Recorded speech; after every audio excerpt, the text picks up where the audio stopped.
I know. Okay. Okay. In salons and spas and medical spas, the spread of bloodborne pathogens is possible through performing facial treatments, such as during facials and performing extractions. So, performing extractions may cause it. If your microdermabrasion machine is up too high, you can cause it. We can also see it in waxing now with people doing dermaplaning. And sometimes if the skin is really thin in an area, you could even see it with a chemical pill. Probably in a more mature skin where maybe they're on like a blood thinner or something that's making your skin thinner, or they're just older. You can see it with tweezing as well. A lot of times after you're done with the wax, if the hair was too short and you couldn't get it with soft or hard wax, you can go back with your tweezers to make sure that the area is clean. That's still causing trauma, therefore you may see pinpoint. So during facials, performing extractions, microdermabrasion equipment, performing pills, working with post-operative patients in medical offices or spas, waxing, tweezing, or whenever the skin is broken, those are going to be our greatest chances of coming in contact with bloodborne pathogens. When we do, we just clean the area. Again, our universal precaution, treat it as if they have something, even if they don't. Make sure you're putting your... Even if it's like, let's say like you're waxing, and because like it's common, like sometimes like all just have like a tiny bit, yeah.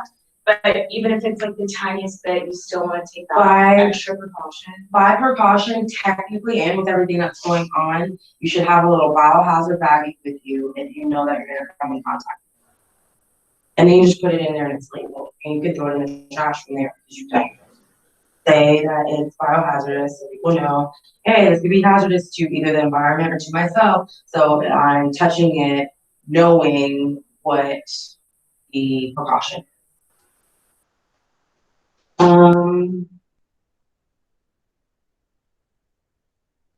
Cutting living skin is considered outside the scope of the esthetician's license and approved practices. Federal law allows only qualified medical professionals to cut living skin. Since this is considered a medical procedure, that means that estheticians are not allowed to cut or remove live tissues. Again, unless you're covered by a doctor, which means they're covering you under their licensure, and they're going to take full responsibility if something happens. So their name is on the line. You could also lose your license. Hepatitis is a bloodborne virus that causes disease. It depends on if they come after both of you. You know, That'd be good. That causes disease that can damage the liver. In general, it is difficult to contact hepatitis. However, hepatitis is easier to contract than HIV because hepatitis can be present in all bodily fluids of those who are infected. In addition, unlike HIV, hepatitis can live on a surface outside the body for long periods of time. For this reason, it is vital that all surfaces that come in contact with the client are thoroughly cleaned and disinfected. There are 3 types of hepatitis that are a concern in the salon spa medical facility. We have hepatitis A. You know how we get that? B, C, and technically there's a D. So I said it the other day. Does anybody know how we get hepatitis A? Yum, yum, yum. Eating fecal matter. Ew. Or drinking contaminated water. Okay, I'm gonna write really little.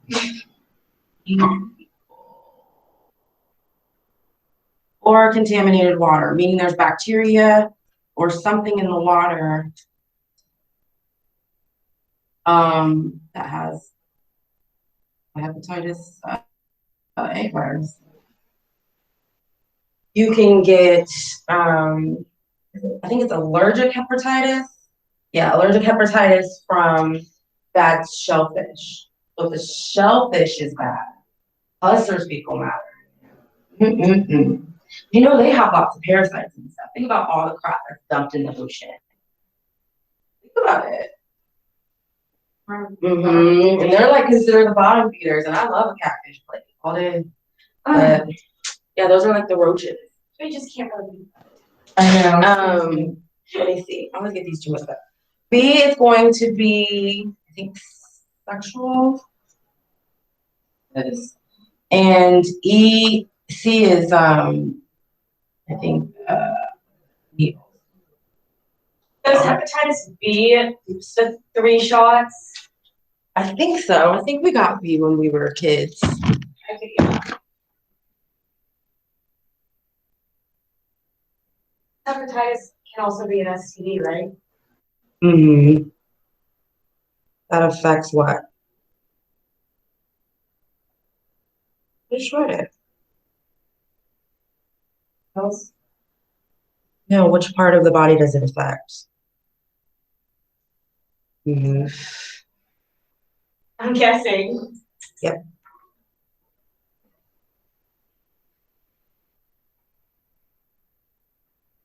This is when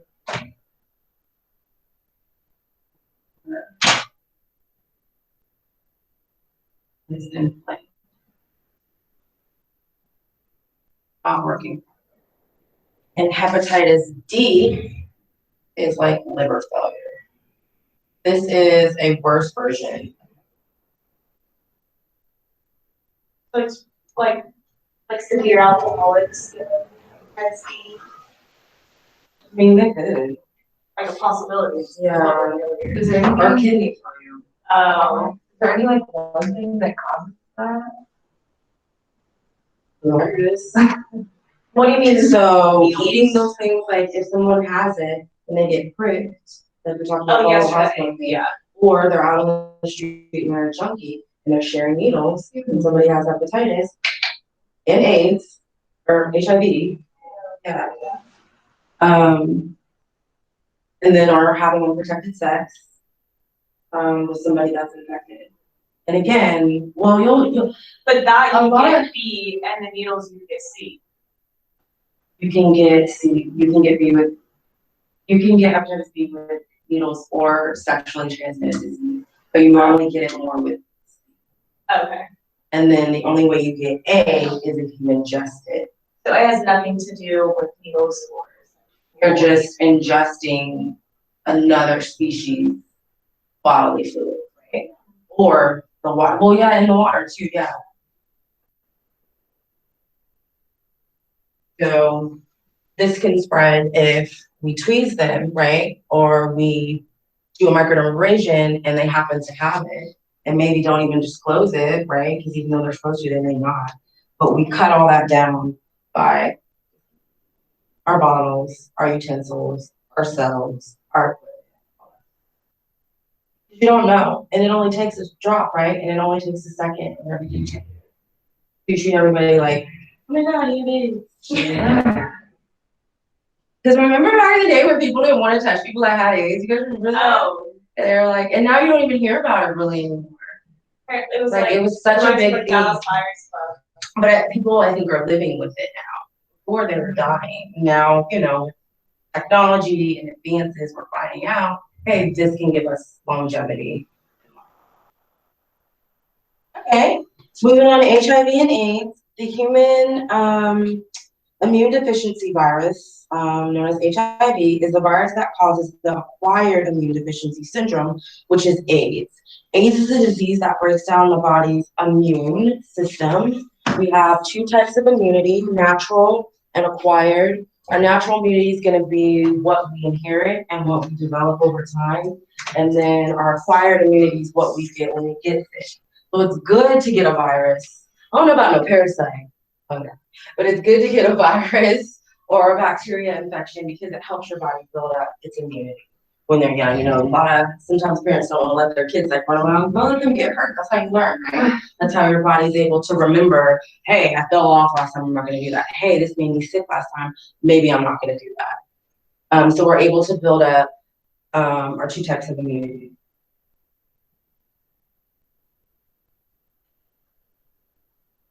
Okay, so HIV is spread from person to person through blood, and less often through other bodily fluids such as semen and vaginal secretion.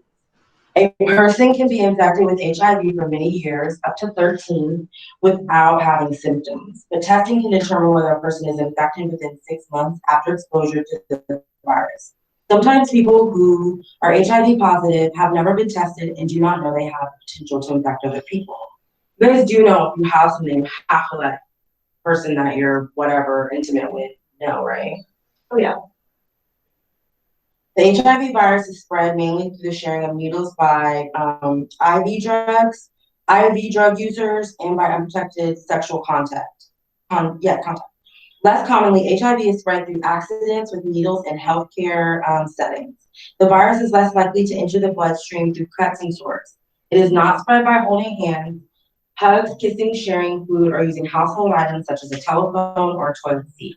There are no documented cases that indicate the virus can be spread by food handlers, insects, or casual contact between hair, skin, nail, and pedicure salon service. If you accidentally cut a client who is HIV positive, that tool will be contaminated. You cannot continue to use the implement without cleaning and disinfecting. Continuing to use a contaminated implement without cleaning and disinfecting, it puts you and others in the salon and spa or medical facility at risk. And then next we have fungi or fungus. Fungi are microscopic plant parasites that include mold, mildews, and yeast. We have yeast on our skin. We also have yeast in our body. Yeast is good. It helps with breaking down enzymes in the body with metabolism.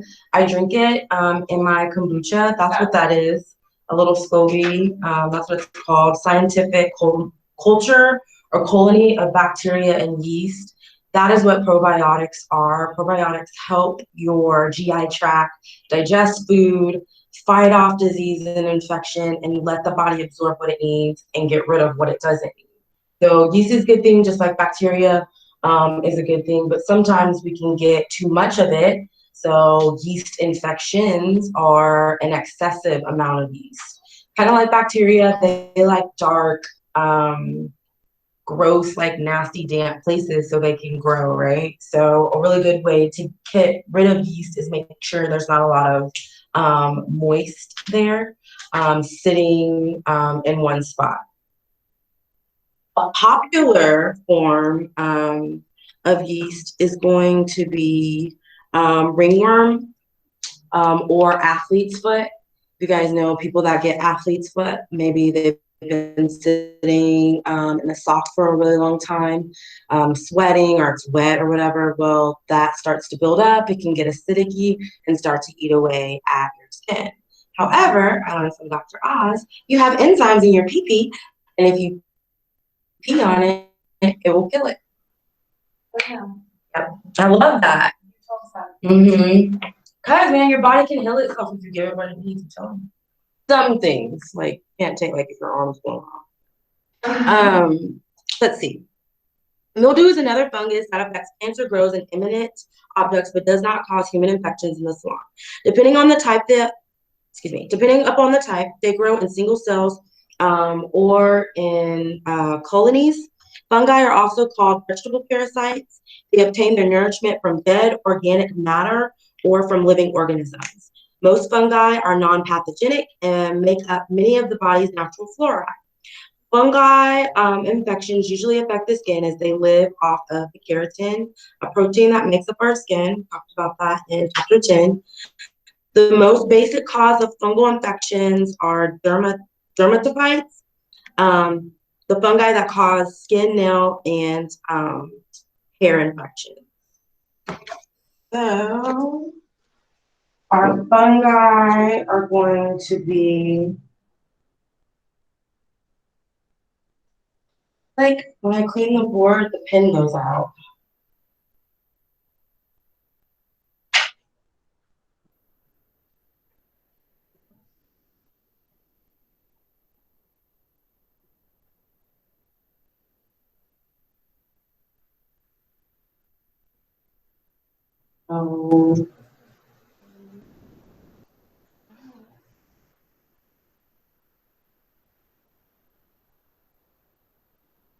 They're also known as vegetables.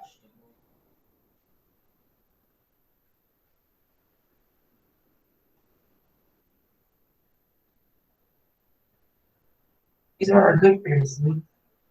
Like the other little fleshy ones that just crash and run.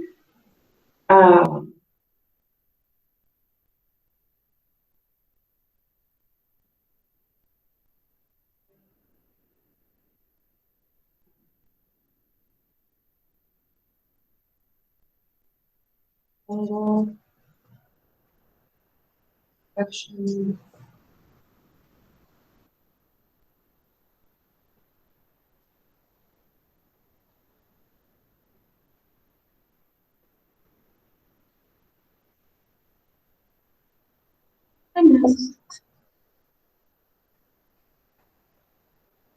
Common funguses are going to be ringworm,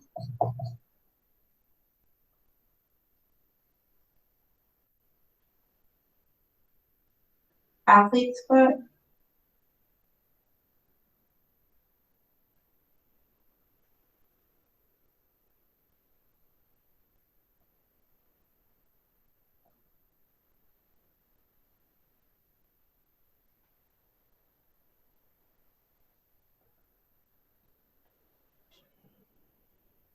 so another good example is if you have like acrylic nails or Mexican nails and your nail lifts and water gets under there and you take the nail off and it's green or blue, that's like a nail fungal infection. That moisture was sitting on there, it had nowhere to go, so it starts to mold. Same thing like your house, if it floods, you got to drain your house, sometimes strip the walls or whatever, because it can create black mold you can't see, that's super deadly. Same thing. Can't let water or moisture get trapped because that's when mold tends to come. Other type of fungal infections are those brought about by yeast, such as Tiana vascular, which are our sunspots. These are characterized by white or vascular colored patches in the skin and are often found on arms and legs. Intratigo is another type of fungal infection found in the body folds of the skin and in the areas such as the armpit and the groin, while thrust is found on the mouth and vaginal areas, but are caused by Candida albicans, a yeast that thrives in dark, moist, rich environments. Both bacteria and fungi infections will spread to others unless all implement surfaces, towels, and everything that touches that client is properly cleaned and disinfectant before the reuse or is thrown away after use.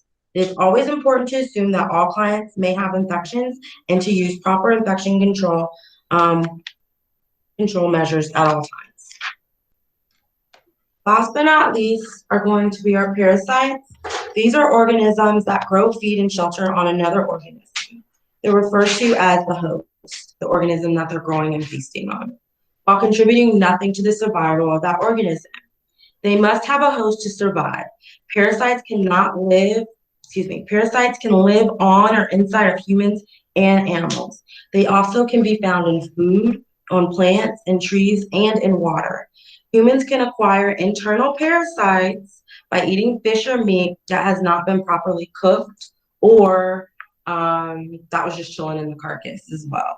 As I've told you guys before, if you eat meat, you have anywhere to 100 to 200 parasites naturally living inside of you. And then if your fish isn't cleaned or your meat's not cooked thoroughly, you can add to that. So that's why it's kind of not good to eat. I know a lot of people may like their meat medium rare. Well, you're eating all of that, like everything that's in that blood. Yeah, think about it. So whatever that animal went through, you eat all of that. If they're, depressed, if they sat in feces their whole life, you eat that. They don't clean the food properly here. When I went to Mexico, I could taste a major difference in the food compared to here. I had real vanilla, and I'm gonna say it's good. You don't need a lot. You just need a pinch, pinch. You can't even say it. A pinch of vanilla bean, and I mean, that's it. I had real tequila. It is completely different, and real chocolate, and it's life altering. That's all I'm saying. But anyway, it's important to make sure that you clean your food. Same thing with your vegetables. You can have parasites in your vegetables. Some things that you may want to do, depending on where you got it from, you can put your vegetables in water, your fruit in water, in salt water, and if there's little worms or something in there, it will naturally make them come out. I've done it. I haven't seen any, so that's good, right? Knock on wood. There's no wood around here, but that's good. But it does change the flavor of them when you do that because they've been sitting in water, so they kind of infuse the water. You can turn around and drink it as long as there's nothing like floating in there.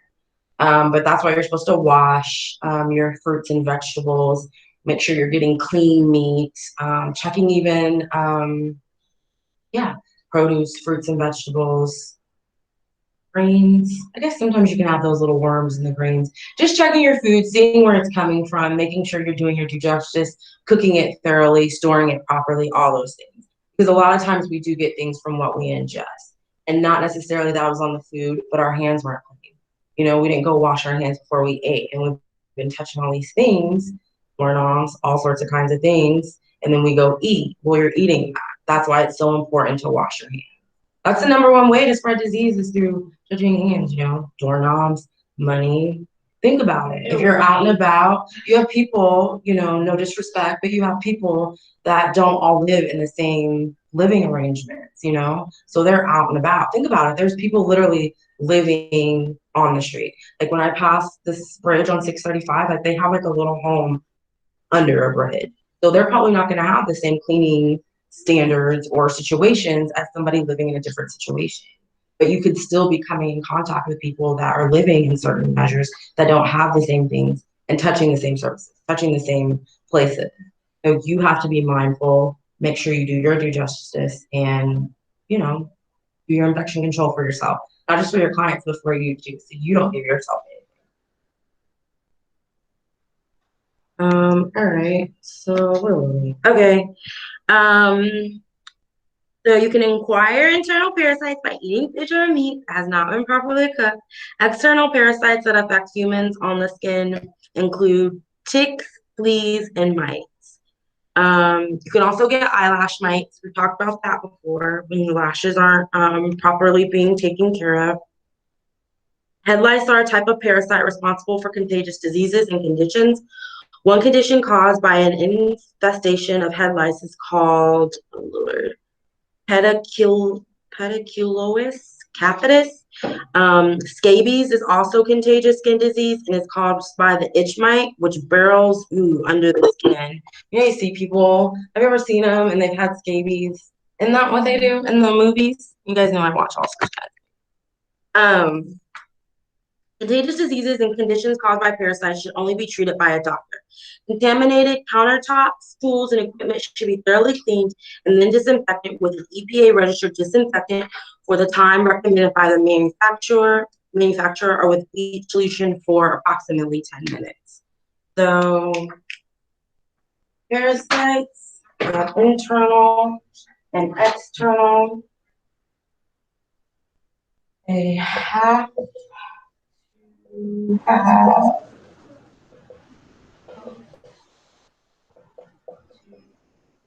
just come and take it. And pay the rent. Don't live in there.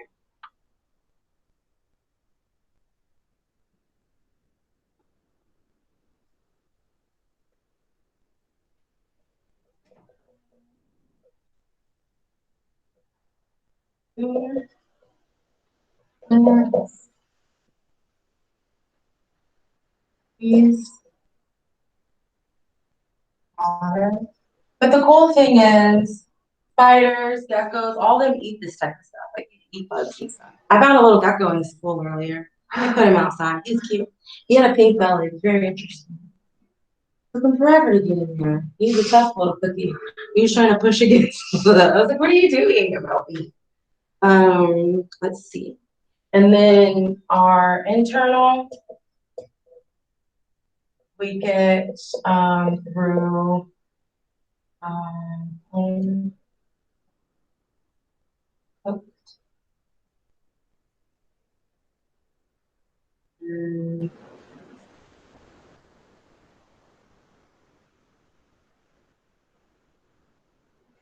and invitation.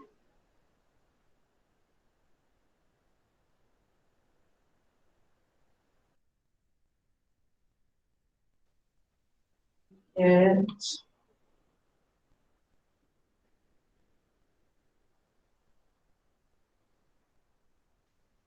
we're going to be on our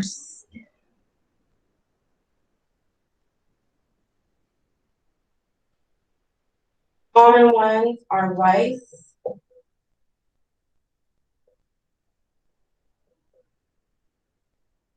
ticks, mites, and fleas. Ticks are parasites? Really? There's a lot. Mosquitoes are parasites. No way. I don't have my little chart. I have this little chart and I have 12 parasites that you would never think were parasites. There's some other things that are parasites too. So they'll be like chilling, like, you know, you walk through the grass and they're like probably vegging out on like a plant, and then you walk through, they jump on you. Or they're on your dog, like they're running through, they jump on them, they bring it in the house, the dog comes and lays on you. Yeah, my boyfriend's a huge, like, really big hunter, so he's like going through all the brush in the woods all the time. Yeah. Sucking his blood. Like mosquitoes. Yeah, they survive off. And it could have been there for What are you guys hours. fixing to do? Okay, so now we're gonna do the decontamination. Got my little stuff right here. I was gonna erase the board, but.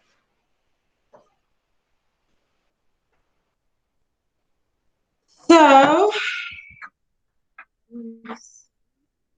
principles of prevention. Popular decontamination can prevent the spread of disease caused by exposure to potentially infectious material on an item's surface. Decontamination can also prevent exposure to blood and visible debris or residues such as dust, hair, and skin. Decontamination, by definition, is the removal of blood or other potentially infectious materials on an item's surface and the removal of visible debris on residues such as dust, hair, and skin. There are two methods. Your first method is going to consist of cleaning and then disinfecting with an appropriate EPA registered disinfectant. That's what I'm going to show you guys today because we don't have a sterilizer. But the second method, you'll still clean, but then you sterilize. Many state regulatory agencies believe there is a low risk of infection in salons than in medical facilities where sterilizing is a major concern. Therefore, most salons and spas are concerned with decontamination method 1, cleaning and disinfecting. Estheticians work in medical facilities will use a combination of both, decontamination method 1 and decontamination method 2. Some states have upgraded their infection control standards in salons and spas that perform nail services to decontamination method 2, cleaning and sterilizing. When done properly, decontamination method 2 results in the destruction of all microbes through heat and pressure and in autoclave. So today, we're going to do decontamination method 1. Okay, let's see. I think I'm actually good. So first things first, I'm going to clean. And then after I clean, I'm going to disinfect. How you guys should be doing your disinfecting